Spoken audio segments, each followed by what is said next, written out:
Hello, welcome to another video.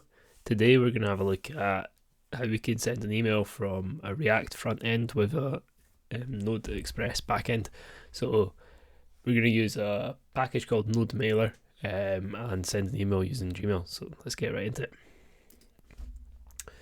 So first things first, let me zoom in a little bit on that. I'm going to npx create React app. And we'll call this React send email tutorial. So while that's creating, we need to do something with the email account which we want to use to send the emails from. So it used to be called, what did it used to be called? It used to be called like allow less secure applications to use the email. And it just basically meant you could use the email without having two-factor authentication. So they've since got rid of that in Google, but we can now use this thing called app passwords, which is a bit like an API key. So to do that, we need to enable two-step verification. So you can go to your Google account page, go to security and two-step verification, get started. Sign in with your password. I'm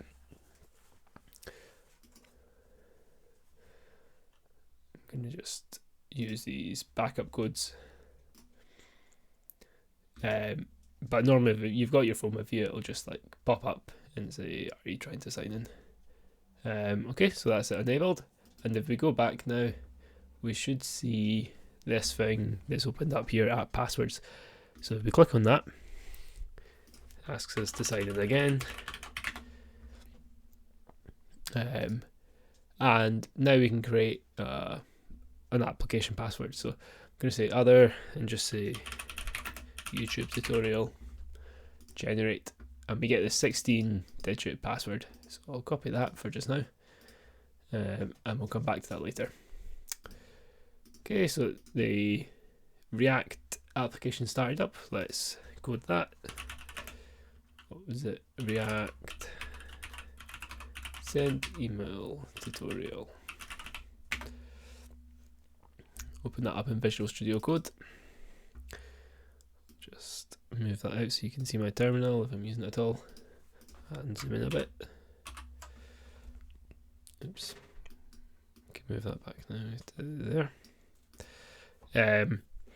First things first, we're going to create the React front end for this, and then we'll look at the back end. So I'm just going to create a components folder, and then within there we want contact form.js. Okay, and from here we want to import React and use state from React. So we're going to use state to change a button depending on if the form's sent in or it's sent. We're going to have contact form is our component. And then we'll export that as the default export. Export default contact form. Okay, within here, the HTML we're going to return looks like this. So it's a form which on submit we'll fire off a function called handle submit, and we'll come back and define that function later. And then within there we want a div, and then first div is going to have a label with HTML4 name, and then it's going to have name as the text in there, and underneath that we're going to have an input which will be of type text and ID equals name. Okay, we'll copy this down a couple of times.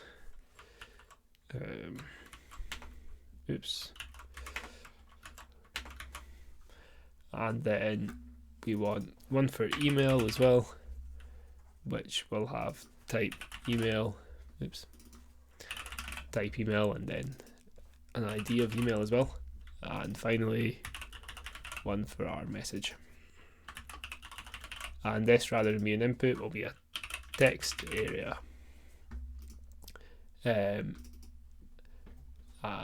we don't need a type, but we'll have ID of message. Oh, sorry, and you should have also had required on the HTML elements.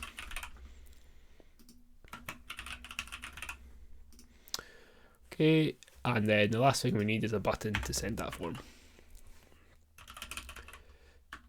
The button will have submit type. So by default, when this button submits the form, and we've got non-submit on the form, so we'll fire off that function. And then in here we're going to have status, which we're going to set up using state in a second. So actually, let's set it up just now. So we want use state. This takes in, well, use state gives us an array, with the state and a function that we can use to set the state. So we'll call that set status. And then we call use state and pass in the starting value. So this is status, which initially will be submit. So initially the button will say submit on it.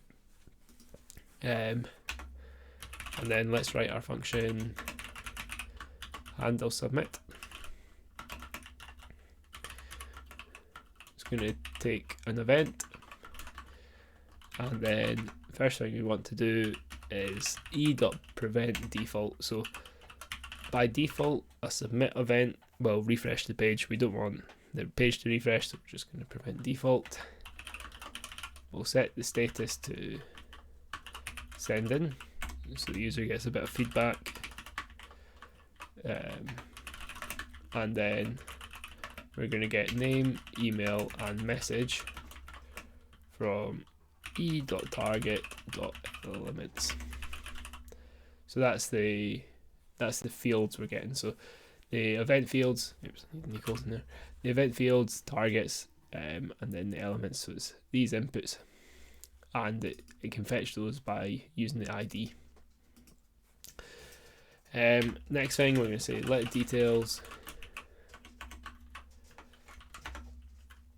and that's going to be a dictionary with just the value of each of those fields. So name.value,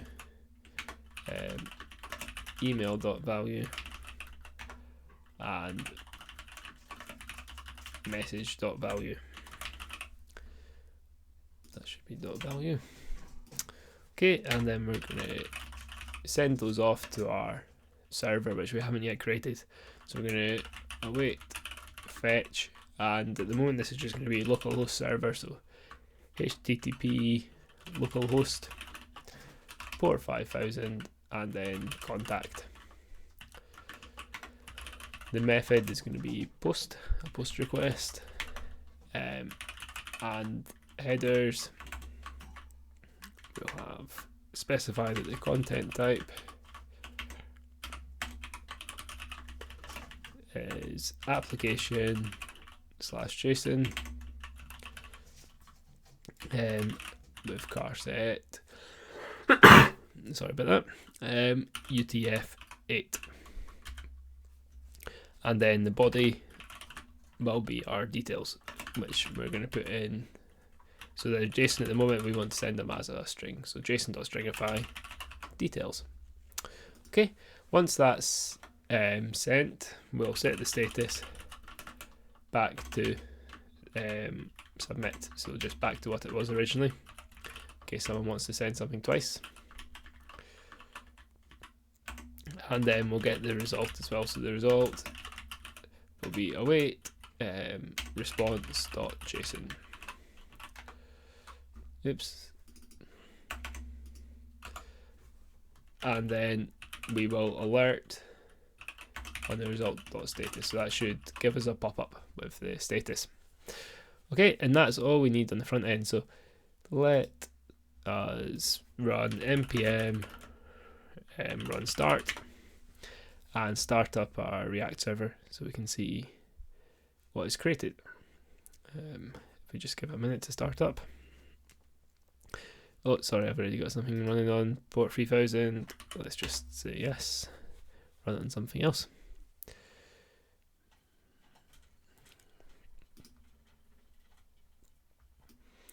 And after a bit of loading, just going to kill the other thing running on port 3000 as well. Oh, sorry, we missed one key thing. So that's the React site, but we haven't actually added the component in. So let's get rid of that and instead import contact form. And then here we can just return the contact form. Oops. And if we bring that back up now, we see the form here. Now there's absolutely zero styling on this at the moment. You can put some CSS in yourself, or maybe we'll come back and do that another time, but I'm not going to go over that in this video. There's some other videos, if you look down in the past, where I've done styling forms of CSS. While I'm saying that as well, please subscribe if you haven't already, really supports the channel. Okay, so let's move on to the second half of the video, which is creating our server to actually send the email. So this is the more interesting part. So we're going to create server.js file. We'll just keep the front end and back end in the same repo just now. And we're going to use Express. So we'll import that.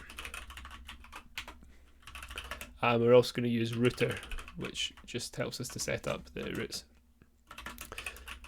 So that is express.router.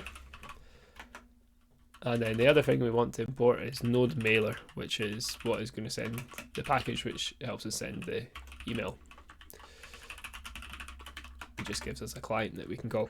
So we'll call Express and set up an app. And then a few bits of config. We want app.use express.json, app.use, and on the root, the root of the domain, sorry, we'll use the router. That will route the request for us. And app.listen on port 5000, and we'll just log server running. Okay, and then we are going to set up the node mailer. So contact email is node mailer dot create transport. And I'm going to use Gmail for the service, but look at the NodeMail documentation if you want to use anything else. It should explain in there how you can do that, but we have set up Gmail in the first bit of the video. So, and then we can pass in auth where we need a user, which is going to be the email address, which is scottishcoder99@gmail.com for me. So this is the email which the emails will be being sent from, and then pass. And I have just realised I copied and pasted it earlier. Well, copied it earlier, but I have copied things since then, so no longer have it. But if we go back here, let's just let's quickly create another one. Sorry about the coughing. YouTube tutorial.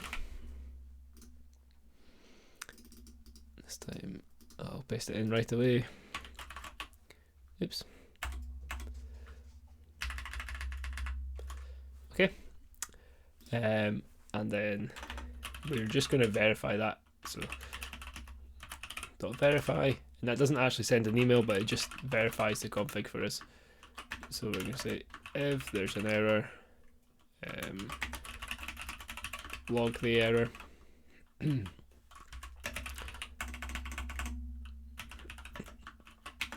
Else log ready to send.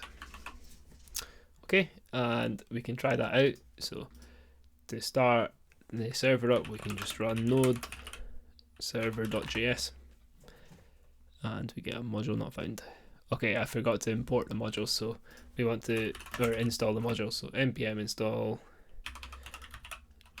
save dev express and node mailer. And then hopefully that'll work. Okay, server running, ready to send. So if you get an error there and you're not sure how to fix it, let me know down in the comments and we can see if we can fix it. But mine's all set up. So next thing we want to do is add our root onto the server. So say router.post. So the post method on the root of contact, and then the parameters are request, response, and we're going to get the name from the request body.name, and then we're going to do a similar thing for the email and message. So email here,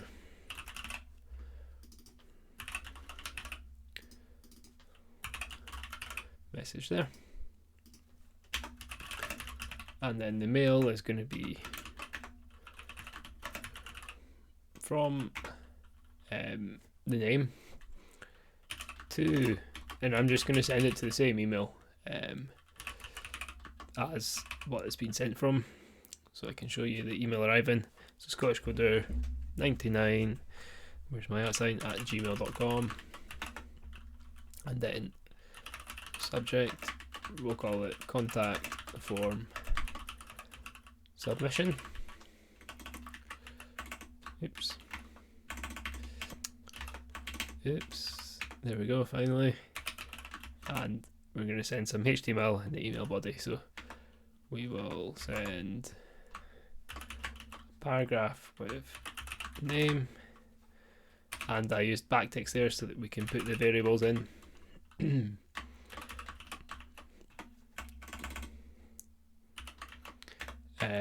Another paragraph with email, and again we can use the dollar curly brackets to put a variable in there, and then final paragraph. These HTML tags are horrible to type when you don't have auto completion, and then message. Should have probably just copied and pasted these rather than trying to type.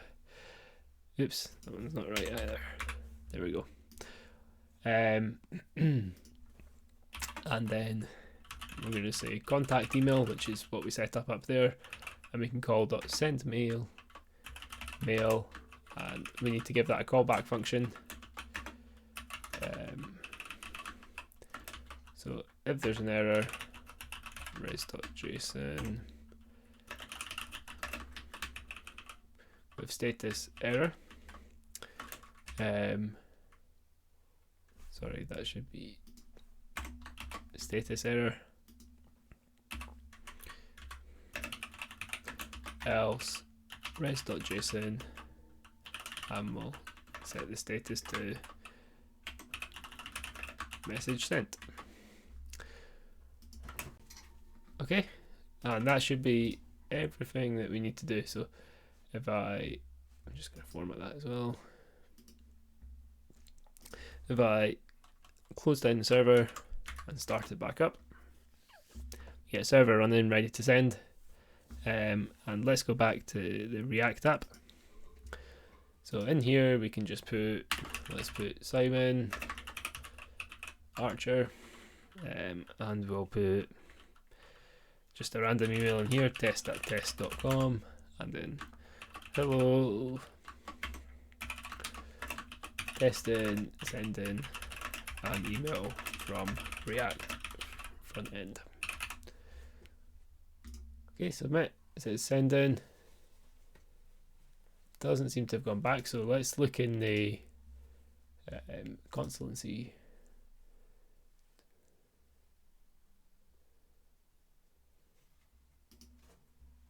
Okay, we've got a CORS error. Maybe that is to do with port 3001.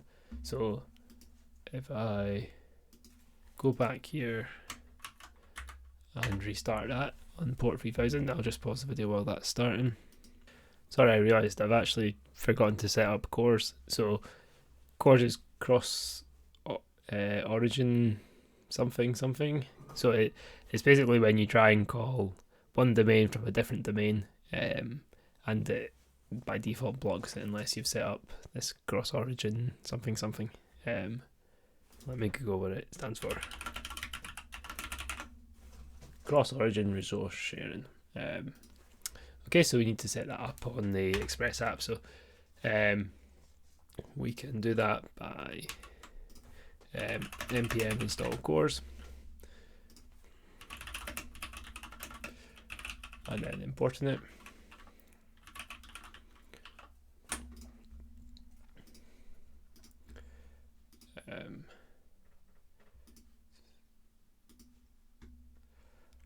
And then we can, underneath here, go app.use and pass in CORS.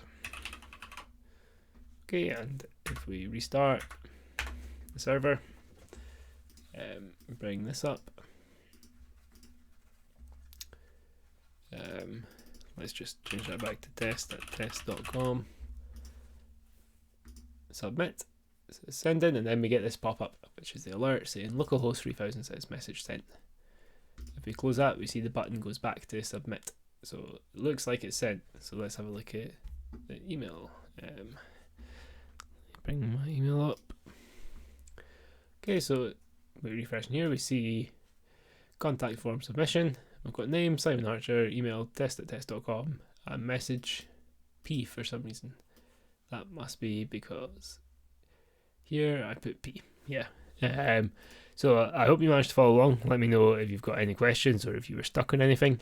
And please subscribe to the channel, really helps out. See you next time.